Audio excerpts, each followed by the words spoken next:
And then I'm also going to go in and mute everybody just so that we all have a better listening experience. Thank you all so much for being on our call today. If you got on earlier, you heard me chit-chatting a little bit about some of the exciting things that are happening our way. But I kind of wanted to start today off with a little bit of a reminder before I jump into our coaching topic today. I want to remind all of you guys to get your CE done. The deadline is the end of September, and believe me when I tell you, they will cut your license off and you will not have access to the MLS. And you are all busy, hardworking agents, and I don't want to have that happen to any of you guys. So please make sure to, if you have questions about what you need, the best idea is to call CAR, Chicago Realtor, if you're with CAR or Main Street, and just ask them. And they're running a zillion questions, a zillion classes, all virtual for you guys to attend. So that's one thing. Hi, Curtis. I see you in the chat. I also want to friendly remind all of you guys that we actually have our socially distant event coming up Thursday, October 1st. 4:30 to 6:30, we're doing a sidewalk chalk competition in the Lincoln Park parking lot. So it's going to be very CDC compliant. You do have to wear your masks. We're going to have hand sanitizer available. Each group gets their own set of chalk. We're going to have bottled water and like pre-packaged individual snacks. It's going to be so fun. You do not have to be artistic. Let's just come and have a good time. Teams are 3 to 5 people. So email me to register a team for yourself. I know Maha is going to work on getting some of her Gold Coast friends. Curtis is going to be building a team. So we really want to see you guys all out. And, you know, it sucks that we're all going through COVID-19, but this is the best way for us to be able to get together and celebrate you as agents and how hard you guys are all working. So with that, I'm going to go ahead and share my screen. Curtis, if you could do me a solid and keep an eye out on the chat. Anybody feel free to interrupt me at any time with a hand raise or something in the chat. I'd love this one to be really conversational because I know this topic is something that we all know is super important to real estate, but often it gets kind of put on the back burner, or it's tomorrow's task, tomorrow's task, tomorrow's task. So I see a great mix of experienced agents on our call and newer to the business agents on our call. So feel free to interrupt me with your ideas and tips and tricks that's worked for you guys. I actually built this one to be pretty bare bones as a PowerPoint so that we could engage in more conversation. So Curtis, do you mind keeping an eye on that chat for me? That is a great idea. I'll keep watching and I'll just holler them out as they come in. Thank you. And then I also saw our fabulous Leah Scott, our marketing service strategist, here on the call as well. Leah is going to be crucial to so many of the things that I'm going to recommend doing in this prospecting your SOI. So if Leah, you could drop your email in the chat for everybody so they know how to reach you and schedule that appointment with you to learn more about what we're talking today. I didn't get a chance to see if Joy and David, our education staff, was on today, but welcome if you are. And I look forward to you guys unmuting as well. So without further ado, I'm going to jump right into this. So today's topic is all about prospecting your SOI, sphere of influence. What I love about prospecting my sphere is that these guys, they already know you. They already like you most of the time, and they already trust you. And these are 3 things that cold leads just don't come with, right? Even lukewarm leads don't come with this. So to me, this is such an untapped portion of people's business that I find as I coach realtors in my 8 years in the business, most of that selling and now managing. A lot of times I hear agents make the assumption that their sphere is going to use them no matter what. And there's a lot of surprise when you see on Facebook or Instagram that someone that you consider to be in your inner circle in your sphere buys or sells with another agent. This is very common across the industry. I talk to agents from a lot of different companies, and I hear that so often. This actually just happened to one of our West Loop agents. One of her friends went and bought something with someone else and was sending her all the pictures, and it hurts, it sucks. But a part of that is making sure that that doesn't happen. And a lot of that is remembering that you have to continually talk to your sphere. You have to remind them how they know you, why they like you, and why they should trust you, and that you can be their resource. So jumping right in, one of the biggest mistakes I see a lot of agents make is not utilizing their CRM, client retention management system, correctly. I think a lot of agents just sort of dump emails and phone numbers into that, and then just it's like a Rolodex of people. And while that is one use of a CRM, a better use of the CRM is to really clean up your database and give people rankings. Right. So the first thing, and we have a fabulous CRM with InTouch. And if you're not familiar, Leah can show you how to use it. But there's also a zillion YouTube videos on InTouch through the Field Marketing YouTube channel, which I watch all the time. But InTouch can really help you rank and categorize your SOI. Because the more organized your CRM is, the better it's going to work for you. It's not just a Rolodex. You really have to think about this as being the lifeblood of your business. I preach a lot about that 80-20 rule, and I'm a firm believer that 80% of your annual business should and can and will come from your sphere if you talk to them in an appropriate fashion. That leaves 20% for open houses, cold leads, online leads through your website or social media channels, mailers, geographic mailers, which we talked about a couple of weeks ago. So really focus, but 80% is a big number. And you're leaving money on the table if you don't treat your CRM like that lifeblood of your business. So these are some categories that I've used in the past that really kind of help me figure out the best way to talk to my clients. This is kind of a monstrous task for those of you out there who have like 700 names and emails and phone numbers in your database. So if you're somebody who has been in the business for a while and you have a database and it's not cleaned up, or you really never put much time into a database, or you're brand new to the business and you're trying to find every business card that you've ever had to put in your database, time block 30, 45 minutes a day, really early in the day or last thing at night, because it doesn't take as much brain power as some of the other things we do in the business, to dedicate time to cleaning up your CRM. You will thank me later. I know that most of you guys hate doing things like that. I personally love paperwork and I love systems, so it's my favorite thing to do, but you will see a lot come from that. The return on investment on having a good CRM is going to do really well for you. So past clients is a category that I really love. I tag, you can actually tag people in your SOI and your CRM as a past client. What's great about past clients is they already know you and they've used your services. So they already know the high caliber agent that you are. They know what you bring to the table, and a referral from them is one of the best referrals you can get because they're able to tell that friend or family member or acquaintance, you've got to use Curtis. When I tell you he helped make our sell buy transition so smooth, I wouldn't recommend anyone else.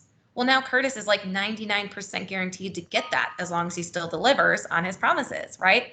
Family and friends is another really good tag. They know your character and the passion that you have for the career. And especially if you're newer in the business, you're going to talk to these individuals who know you the best. You're going to talk to them in a way that inspires them to give you a seat at the table, give you a chance to earn business. If you've been in the business for a while, chances are your family and your friends know that you're a realtor. But when's the last time that you talked to them in a way that inspired them to give you referrals? Good, solid referrals.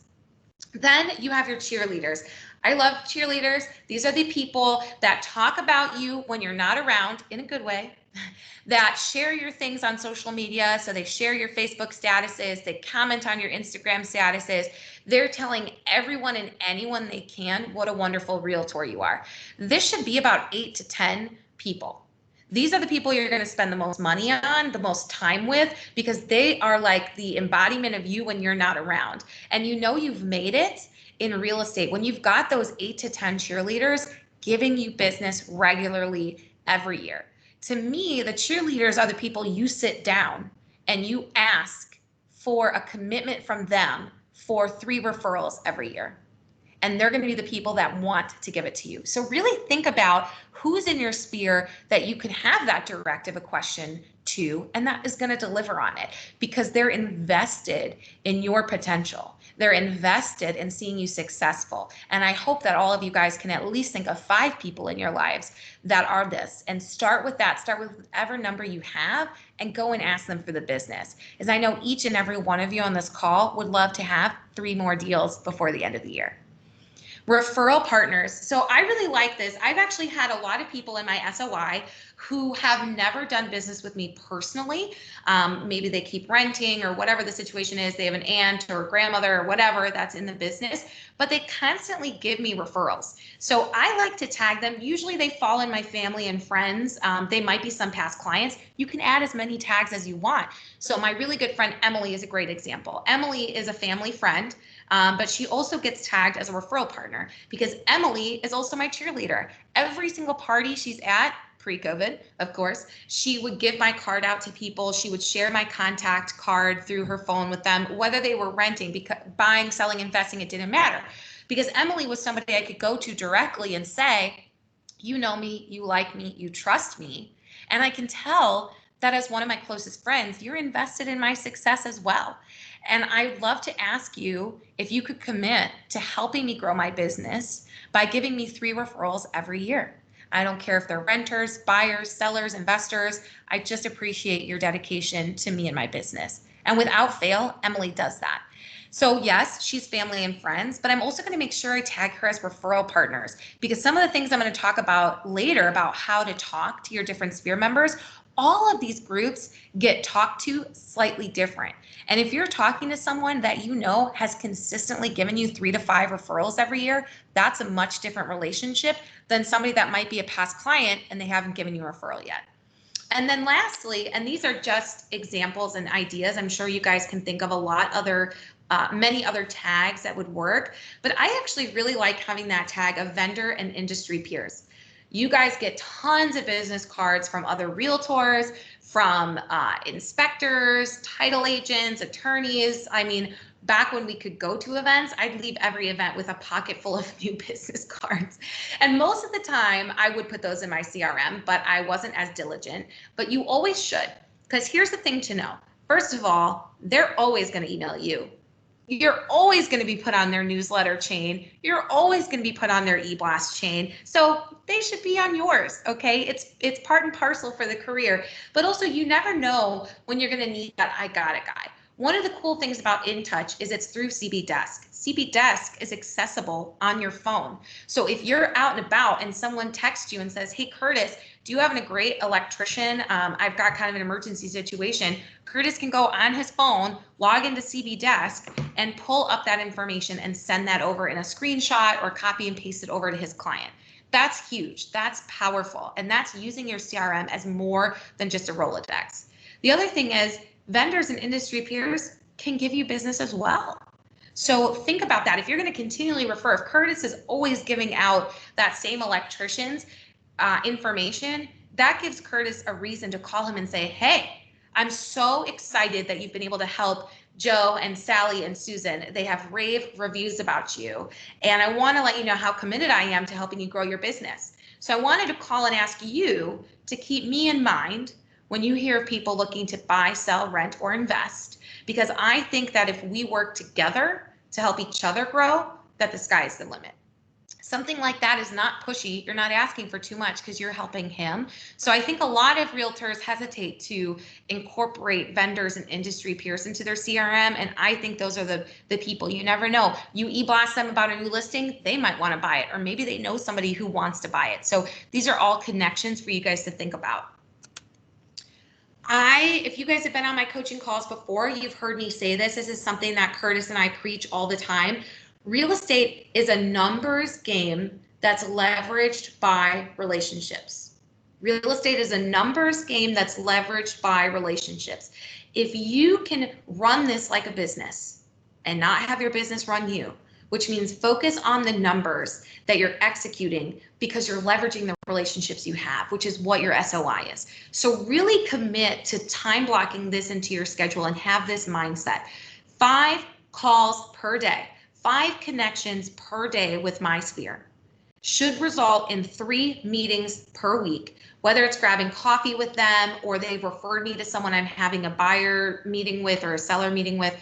3 meetings per week, and go into that meeting. If it's a sphere, it might be let's hang out, let's catch up. but always work real estate into it. Because if you're an experienced agent, you know this, every single person wants to talk about real estate all the time because they either rent or they own or they're looking to buy and they're very interested in what's happening. All right. So it's always going to kind of turn back to real estate. That should give you 2 clients per month. It might take you a couple months to get this actually working for you, but it's putting in that time and that energy. And I'll give you a really great example. I never really used to subscribe to this when I was selling. I'll be honest with you guys, which is why I'm trying to help you not make the same mistakes that I made all the time. I would call people, sure, I would text them, but I really wasn't as organized with my database as I probably could have been. And I know I probably left close to $2 to $3 million in volume on the table every year because I didn't follow this. And the reason why I know is because as managing brokers, we obviously recruit, right? We help to grow the ranks of Coldwell Banker. And one of the things that is a standard for us of excellence is 5 calls a day, 3 meetings per week, 2 clients per month. And when I started a year ago tomorrow with Coldwell Banker, I was like so sure I wasn't going to be able to do that. And you better believe last month when I was like, let me just put things in a blender and see what happens, the math worked out perfectly. Perfectly. Some months, maybe I didn't have a new agent come on board with us, but the next month I had 3. So the whole point is if you look at something over 12 months, if you do the math, is 5 calls per day, 3 meetings per week, netting you 2 clients per month. They're grossing you rather because 4 might come on one month and not the next, but it works. The math truly works. And I know Curtis knows it works too because he has to keep up with some of these measures as well. And that's why I'm pitching it back to you guys. This also isn't our idea. This is this comes from like tons of different coaches. We'll talk to you about this. Mike Ferry, Tom Ferry, Brian Buffini is kind of the science of real estate. So 5, 3, 2, so important for you guys to start enacting. These are some of the ways to make that happen for yourself. So calling 101, it's everyone's least favorite thing to do. And the thing that is on every single agent's calendar that always gets moved to the next day and the next day and the next day. My challenge to you guys is from now until the end of the year, push yourselves to have this as a non-negotiable. Spend 1 hour a day on prospecting.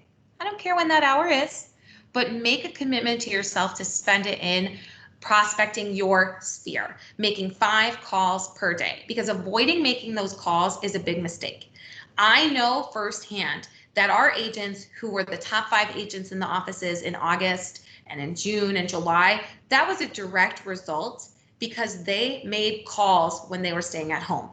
March, April, May, they continued to work. They probably busted out 15 calls a day because there wasn't much else happening. That resulted in having the busiest August that we've ever seen as a company. We had the busiest closing week that we've ever had as a company. That's crazy. In a year, that's kind of topsy-turvy that nobody saw coming. And it's because agents continue to reach out to their sphere. So avoiding making those calls is a big mistake. When someone's thinking about selling or buying or renting, it's going to be the person that's reached out to them most recently and the most that's going to solidify and stick in their brain as a person they should reach out to. So think about that. Time block it into your schedule and make it happen. So one of my favorite things with time blocking is to color code those time blocks. So when I look at my schedule as a whole week, I can see, oh, pink is coaching. Oh, green is recruiting appointments. Oh, blue is my call time. Oh, orange is my coaching and confidence every week. So when you do a quick overview of your week, you know exactly what's happening where and when without having to read into each calendar invite. That's going to go a really long way. So that if you know that you're supposed to prospect from 10:30 to 11 every day and you have an inspection that's at 10, where can I move that 10:30 to 11? Should I do it before my inspection? Maybe I want to do evening calls instead, but it's easy for you to move around. Also, leverage that clients for life. So I know picking up the phone and calling a client or past client and saying, hey, would you guys give me some referrals? I'm your favorite realtor, don't forget about me, can seem a little intimidating. Clients for Life was partially created for this purpose, to give you a reason to talk to your clients that's not just real estate related. it's always going to turn a conversation back to real estate. But now you can call them and say, hey, did you see that my company is doing a Home Depot $50 gift card? I want you to win. Please, please register. And if you know anybody else that's looking to maybe spruce up their backyard or paint their new room, encourage them to sign up too. I'll send you the link. Couple things happen with that is every sign up, you get a notification. Every person that's not in your CRM currently that signs up, whether you put it on social media or your client shared it with them, gets put into your CRM. So you're getting more exposure and more potential clients from that. Talk to your sphere of influence based on which category and rank they fall into. So I'm going to talk to my vendors a lot differently than I'm talking to my family and friends, right? I'm going to talk to my past clients a little bit differently than my referral partners. Perfect example, past clients have actually used you. Sometimes your referral partners haven't used you yet. So when Emily sends me a referral partner, she's never used me personally. She's sending that based on how she knows I work and my personality and her trust in me. Whereas a past client can be very specific with people about things that worked really well for them that they were impressed with. So think about how to make those calls and not just be generic and canned, but while also appealing to the people you're talking to. And then my favorite thing, thanks to social media, you can work through your SOI based on what's happening in their lives. You can check out Facebook and Instagram to see what's happening in their lives. Did they just get pregnant? Are they having a new baby? Are they visiting a family member in Colorado? And oh my gosh, you went there last year and you're so excited to talk to them about how the trip was. Or for me, I was supposed to go to Paris this year. That clearly didn't happen, but I used that at the beginning of the year when I was making calls to say, I saw that you went to Paris last year, a couple of years ago. I'm planning on going there this year. I would love any tips or tricks you have. People love talking about that. Also check LinkedIn, see if there's changes in their careers. Did they just get a promotion? Are they speaking on a panel that they pitched out? Did they switch jobs? These are all good reasons to call them, see how things are going. Another reason to really utilize your CRM is after every call, make a note in there that you've called them and what you talked about, so that when you call them next month, you're not forgetting everything you talked about, but also it triggers you to remember. So if I call Todd today because I see that he started a new job, I'm going to put in my little calendar to follow up with him in 6 months and call him on his 6-month anniversary of his new job, congratulate him on making it half a year, invite him out to a drink to celebrate. These are all things that, I don't know about you guys, but if it's not a task, if it's not in my calendar, I will forget. I'll forget that I called Todd. I forgot that he got a new job, and it's going to be a wasted opportunity. Whereas it could have taken me 2 seconds in InTouch to put add task, put it in my calendar as well to remember to follow up with him. Mailers and e-blasts are another really phenomenal way to stay in front of your sphere. So are you reaching them on multiple levels? Calls are great. 10 out of 10, recommend making those calls. But you also are going to get voicemails, right? You might also exchange some text messages or not really be able to connect.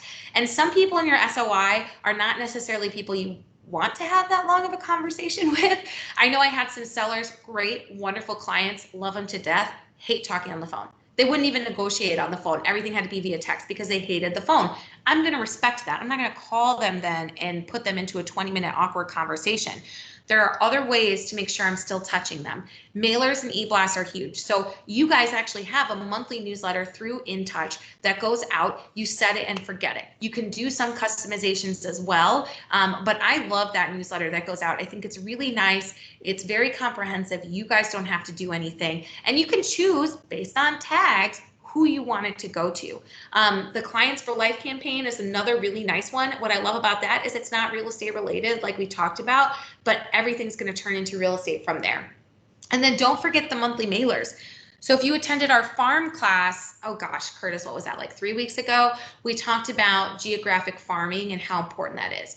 Don't forget to farm your sphere. You just might talk to them a little different. So again, 80-20 rule, right? I always look at monthly mailers as what is fridge worthy. I think it's so important when you're sending something to your SOI, especially, you want them to be like, oh my God, this is so nifty that Rachel sent me this. I'm going to put it on my fridge.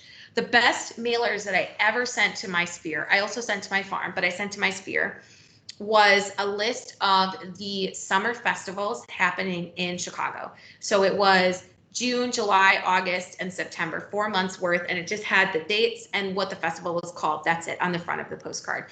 And it was the best one I ever sent out because my best friend, every time I go to her house, it was on her fridge, and it remained on her fridge for 2 years. So none of those dates mattered anymore, but she liked the postcard. It was up there. And to me, that's very humbling and wonderful to see my friends support me in that way. But what's more, I know that they have visitors who are like, hey, you know that this is the wrong date, right? And they're like, oh yeah, I know, but my friend who's a real estate agent sent me out to it. Hello, that's like the dream, right? People talking about you being in real estate and focusing on a marketing piece that they love so much that you sent out. So I think that's really good. Also, another cool thing to think about is a vendor highlight. So if you're working with a really good electrician or a really good house painter, and you know that right now with COVID, everybody's been thinking about how can I make my house look more beautiful, send out a mailer highlighting somebody that you're referring for that business. Work with them on the mailer. The nice thing is maybe they're going to give your clients a discount if they present your postcard to them.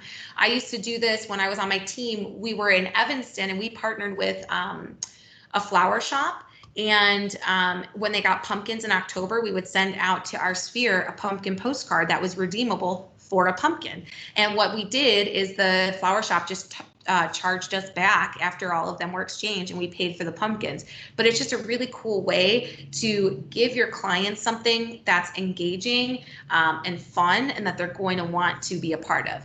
What I like about eBlast is those are free.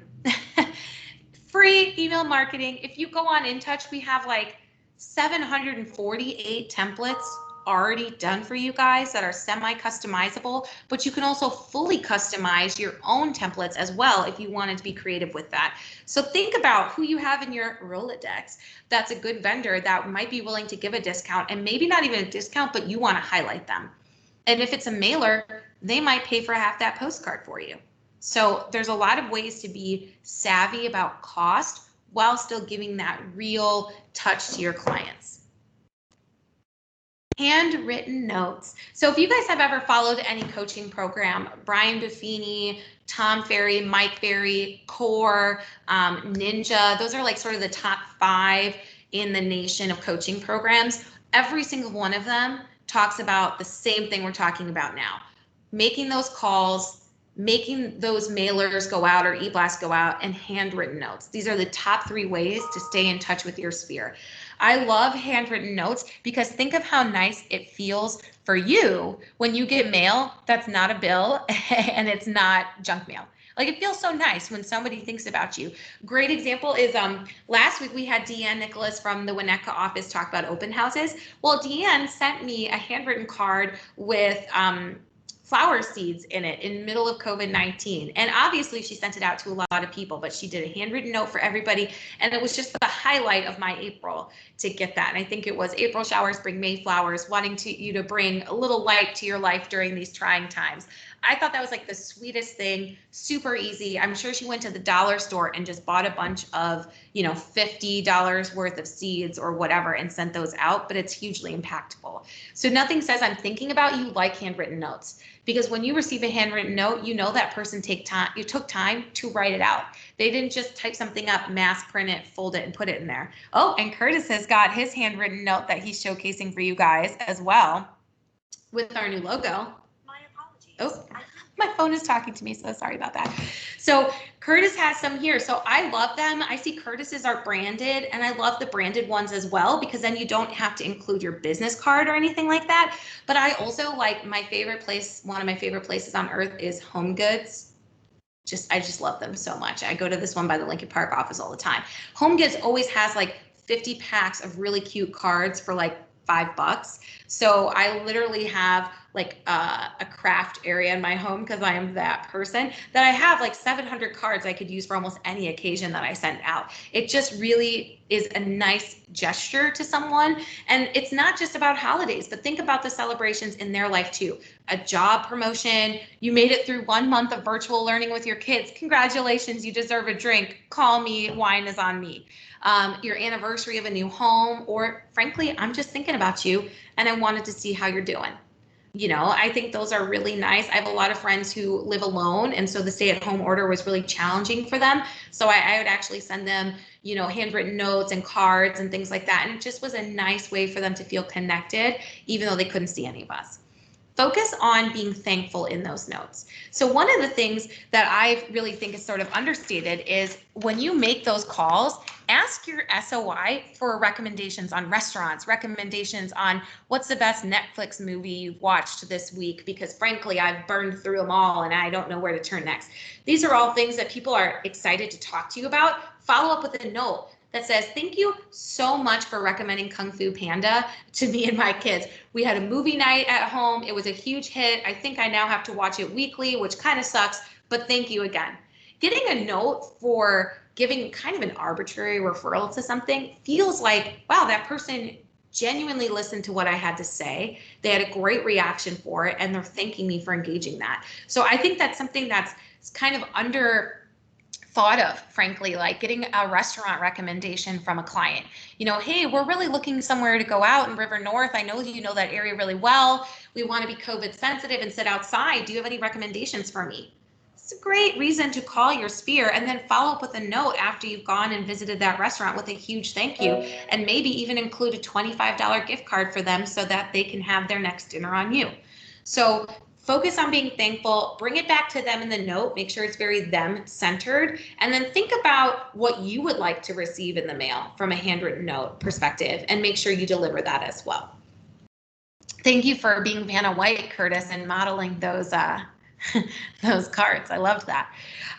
Pop buys and gifts. So this is something else that Brian Buffini frankly coined as pop buys, which is the concept of I'm popping by your house with a very quick gift, which it doesn't entail a lot of chit chat. It doesn't involve a lot of your client's time. Often you just leave it in their mailbox or at their doorstep. It's a nice, hey, I was thinking about you and I dropped it off. When I first started in the business, for 2 years, I was a licensed assistant to a top producer that did Brian Buffini. And so every quarter, I had to do like 200 pop buys.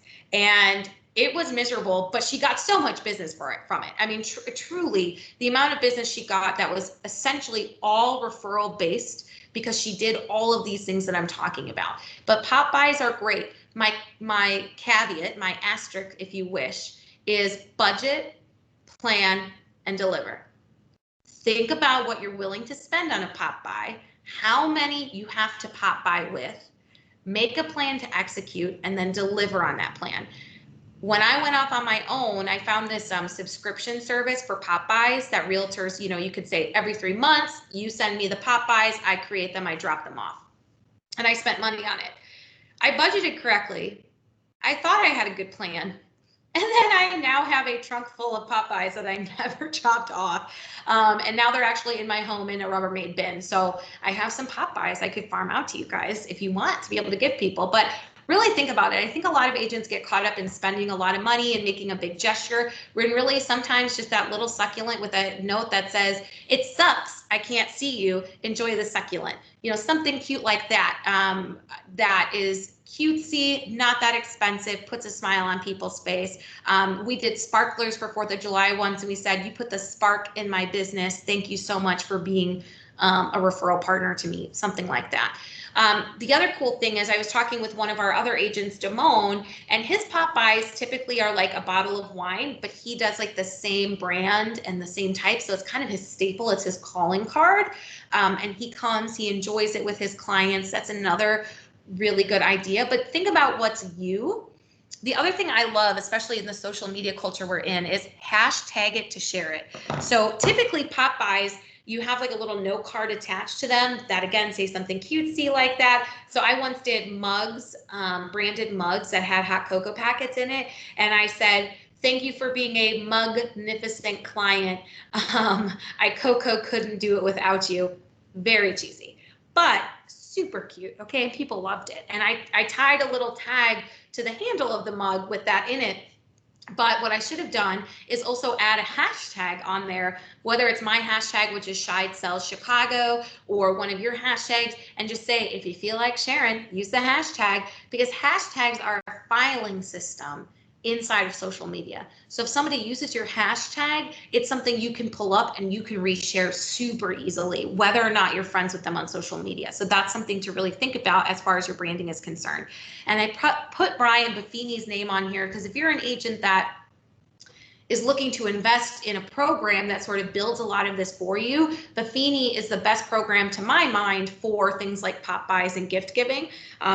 So I highly encourage looking into that. I know Ian Schwartz in the Lincoln Park office, Stephanie Cutter, they all do. Brian Buffini, Damone does as well, Nick Farnsworth. So if you had questions, you could go ask those agents about it, but also ask me. I've gone through that program extensively. He's really great about that.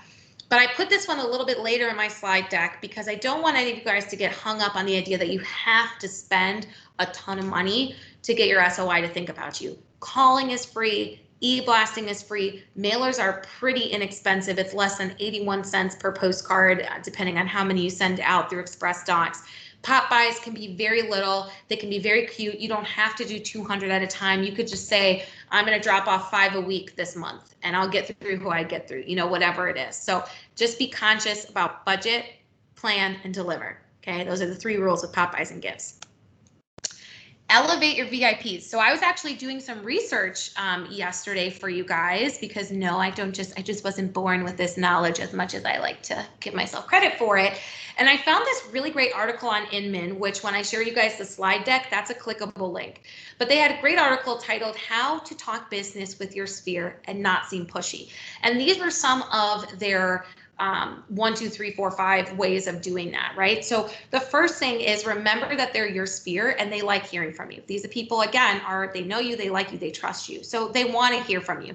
They don't want to be sold to every time they're talking to you. So these are some of the things to sort of elevate those conversations with those VIPs. Think of a high-level customer service experience you had in a retail environment or a restaurant environment and where there was a focus on you, and try to emulate that. So think about the times you've been on the other end of excellent service, how that made you feel, and how you can possibly deliver that in your calls or your pop buys, etc. The big thing that they talked about was acknowledging them. Acknowledge that person you're calling and remind them why they're important to you. So they actually had a couple examples on there. And one of them was, I'm calling you, Judy, because I always appreciate your advice. You're so thoughtful and thorough with it. And I wanted to call you to ask you what you thought about XYZ. The other thing too is, I think, talk with past. I went to a broker tour today and the agent was asking me what I thought about the staging and should he unstage because the client is a little wary of paying more money. Should they stage more? And I kind of walked away from that thinking about this training. And I was like, wow, what a great thing to call a seller, a past client that you staged their property with. Call them and say, hey, Sue, I wanted to call you today because I really value your opinion. And I have a little query I'm having with another client of mine that we're getting ready to list their home. So they're not staged right now. And I know you and I, when we were going to sell your property, went through staging. And I just wanted to talk with you about the pros and cons of that. And I actually am going to text you right now a few pictures of the home unstaged. You let me know what you think as a consumer, if you think it should be staged. Do we ever think about that as realtors, to call our past clients, our family and friends, and gauge their responses on it? And I actually think that's something sellers respect, being able to go back to them and say, I talked to a few past clients of mine who went through staging, and they really felt that having their home staged, paying that little bit of money up front was a huge value add to them because we were able to get multiple offers within the first week. Or they really were wowed themselves how walking through the property staged versus vacant made a huge difference, and they felt impactful about that. That's something that really shows your sellers, your current clients, how engaged you are in their business, while also leveraging the fact that you have a sphere of influence that you're casually reminding that you're in the business and you're good at the business and you have active things going on. So message them gently to why you're calling and honor your relationship with them. So a couple things that they gave as examples, and I never thought to do this and I wish I had, was I'm so excited to share with you a deal I just closed because the house reminded me so much of your home. Or they had another good example of, I just closed this house and that backyard was so killer. And I wish that when we were growing up as kids, we had had a backyard like this. I mean, let me show you the pictures. This is crazy. And I thought of you right away. Or a funny thing happened in my open house today, and I know you'd find it hilarious. Like a funny thing that happened in one of my other open houses a couple years ago was a cat came into the house, and none of us could figure out if it was the owner's cat or like a cat from outside. And so I spent this whole open house trying to find said cat that was in this house, and also then contact my clients who were not answering their phones to see if it was their cat or not. It ended up being their cat, all was fine. But that's kind of like a funny ha-ha after the fact, because in the moment didn't feel funny. That would have been really great to call some of my clients with cats, right, and joke about that with them, or my clients that hate cats and joke about that with them. So these are all different things, right? Ways to make this an easy conversation that doesn't feel pushy. Ask for the action. So you're asking them with a specific action or help with something. So in that first example, I'm asking them to help me with their advice on, do you think this property is going to look better staged or vacant? And again, it's rounding back out to real estate. So you can end that call, right? Closing it strong, bring it back to them, make that personal connection. Your insight is so important to me, Judy. Thank you so much for taking the time to kind of talk with me through that. You are such a valuable, past client, but also friend. And I hope that if you ever come across anyone looking to buy or sell, rent, or invest, that you keep me in mind.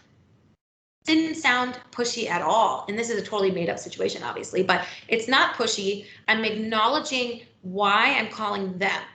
I'm celebrating them, and I'm asking them for an action. I'm making sure that they feel appreciated. At the end of the day, they leave that call knowing it was about them. They don't necessarily see the psychology that I'm doing behind it. That's, I'm going to make it about them and remind them that I am a real estate agent and I'm the best real estate agent and they should use me.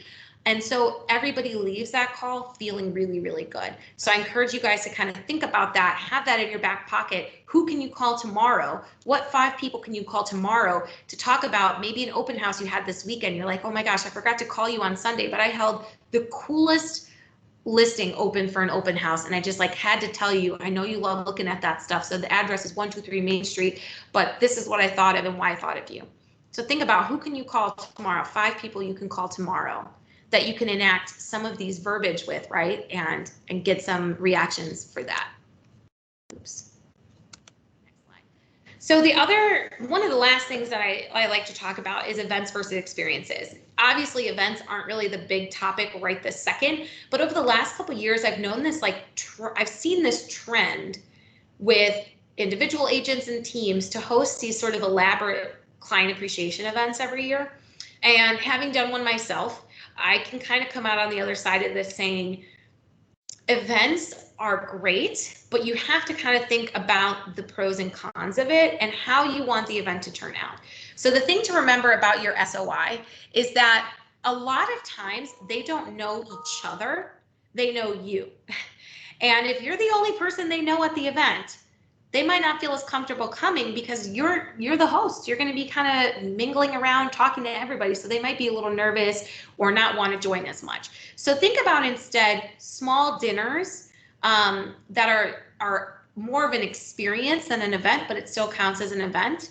Another cool one that I thought that actually is COVID friendly, if you're looking to do something by the end of the year, is a family or pet portrait day. So I actually talked with one of our other agents about this in the office. I coached an agent 2 years ago on facilitating this, and it was so cool. So she basically hired a photographer. She partnered with a lender and an attorney, which we have an abundance of those here, to help cover the costs of the photographer. And she just invited her clients in October to come and take their family portraits for people that maybe didn't have families. She encouraged pets. And she did it in October so that the photos would be ready for them to use for their holiday cards if they wanted to send those out. And I think right now you could do this in a very COVID safe way. And it's something exciting and fun that I think a lot of people's sphere of influence would really enjoy partaking in. And you can do it really small. You can invite your 20 closest, maybe you invite your cheerleaders because you don't want to spend too much money. Or maybe you invite 100 people and you keep them spaced out appropriately so that there's spaces, make sure everyone's wearing masks except the people getting photographed. There's a lot of fun ways you can do that. And then in non-COVID times, The wine and paint nights are nice, because what I like about events is if they're not just about eating and drinking, there's an activity, or maybe you're in an art gallery where you can kind of take a look at art as well, because you want to hook the clients to think of it's more than just I'm coming to see Curtis or I'm coming to see Rachel. It's, well, she's hosting it in a really cool art gallery that I've always been interested in. And she also mentioned that she's going to have some of the artists there live that we can talk to about the pieces that we're seeing, right? Or it's a wine and paint night, so it's kind of fun. I'm going to meet new people, but I kind of also have that safe space and I'm doing something unique and cool. So think about that with events. You kind of want to cover those bases. And then experiences. So experiences to me is a gift that they share without you, but you get the credit for. So tickets to a show, a gift card to a restaurant, maybe a subscription box that you're giving them, or you're dropping off a movie night experience at their house, which is just a basket full of goodies and a DVD that you wanted to rent for, that you wanted to get for them so they could have this fun experience. What's nice is the clients don't feel obligated that they have to socialize with you, but they're going to feel obligated to thank you. And most of them, thanks to social media, are going to thank you pretty publicly and tag you in it, make sure everyone knows that you're the best realtor ever. So these to me are some really important things to kind of keep in mind. My brother and his girlfriend are boat captains on the Sea Dog, which is the speedboat out of Navy Pier, which of course is now closed. But last year, one of the things I did for some of my clients is I actually got them tickets to the Sea Dog. I leveraged my network. I got reduced tickets, which was great. So it fit really well in my budget. I planned on who I wanted to give it to based on who I thought was going to enjoy it the most, maybe wouldn't think to do it themselves, maybe enjoy it with their kids. And then I delivered. I made sure that they had those tickets. They were at will call for them, or sometimes I got the physical tickets and mailed it to them. And then I was a part of the fun without having to be there, which I feel like sometimes makes everybody feel pretty good. And then that's the end of my slideshow. And like I said, I didn't want to be too crazy robust with it because I was really interested in hearing from you guys kind of some of the tips or tricks that's worked for you. I don't see any questions in the chat. But if you guys have questions for me, or if you're an experienced agent or even a newer agent who's maybe had some success with these, I welcome you guys to raise your hand or unmute or put questions in the chat. And while we're waiting for you to do that, Curtis, if you want to chime in just kind of on your thoughts on prospecting your sphere. Hey, you gave me great ideas about what I've done in the past and what I hope to do in the future, because Halloween is my favorite pop by season because it gives me a really, really good excuse. I do pumpkins every year. I go up to the Evanston Farmers Market right before it closes at Saturday afternoon when the guy does not want to take all the pumpkins back home. And I will get all the, and I'm talking big pumpkins, and he sells me 100 pumpkins for $1 a pop. So I got 100 pumpkins. And literally, I tie a little card on it. Halloween can be spooky. The real estate market doesn't have to be. And I put them on the front steps of my neighbor's house on my street, and I do them here at the office. I had a neighbor told me that they didn't get their pumpkin one year. And I was just like, sometimes you wonder if it really does do it. But that's probably my favorite pop by is pumpkins, and it's right around the corner, and you do have to, like you say, you have to plan it. You can't just kind of like do it really, really quick. With the notes, I kind of do what you were talking about, was layering the two between social media and the cards, as opposed to when someone says, oh, it was little Sally's 5th birthday, instead of giving them a thumbs up, run over, get little Sally and send her a card in the mail, and you'll get a lot more traction.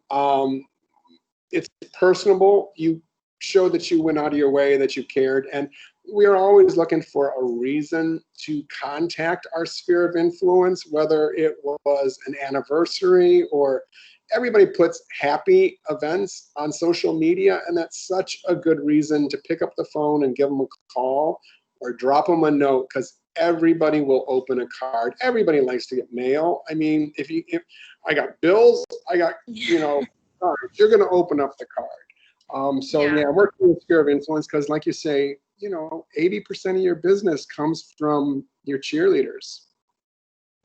Yeah, I actually love that birthday card idea. So when I was an assistant, what we would do is every like couple months, we would go buy $50 worth of $2 bills. And so every kid's birthday, we would send them a card with a $2 bill in it because kids think that's the coolest thing. I mean, as an adult, I think $2 bills are the coolest thing because you never see them anywhere.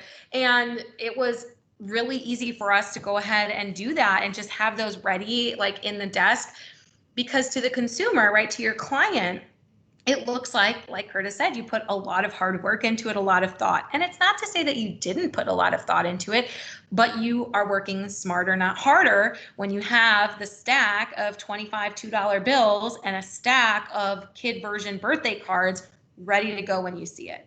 So I think those are some things, and especially now with like, you know, when I was an assistant was about 9 years ago, there was obviously Facebook, but there wasn't Instagram yet, I don't think. And people didn't share as much on there as they do now. And I just think all of these extra things, it's not, again, it's not self-serving. Don't think it self-serving is such a negative way to think about it. Think about it instead as you're leveraging your relationships to make those numbers happen, and you do genuinely care.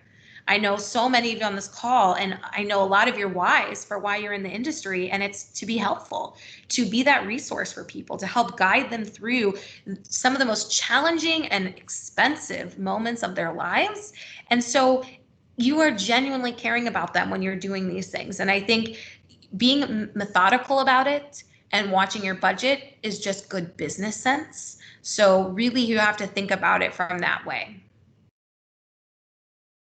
All right, I don't see many questions, but I hope all of you guys check out the Field Marketing Services YouTube channel that Leah Scott helps run, because if you heard me say In Touch, you heard me say Clients for Life, and if you're not really sure, you know, the newsletter that goes out, the over 740 email e-blast templates, and you're like looking at me like, Rachel, what are you talking about?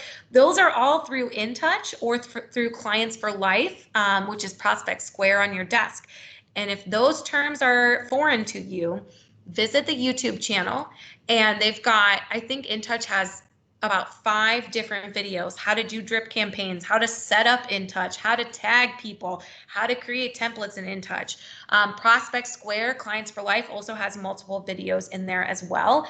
The education department, through your Sales Pro app in Desk, also focuses on a lot of those, and those ones are like live trainings, which is kind of nice, like this format. So with that, I'll give you guys 6 minutes of your Tuesday back. I would love for you guys to sign up for our Chalk event. I'm really excited for it. So I encourage you, all my newbies, I want there to be a couple newbie groups out there. I see a few of you on here, Homeo and Jay. It's going to be really, really fun. I encourage you guys to sign up, email Curtis or myself with, we just need to know your name and how many people are in your group. We'd love to know who's in your group as well, because again, we're following CDC guidelines, so we have to make sure that we stay very safe. Have a wonderful rest of your day, everyone. Stay safe, and I hope to see you around the offices. Bye.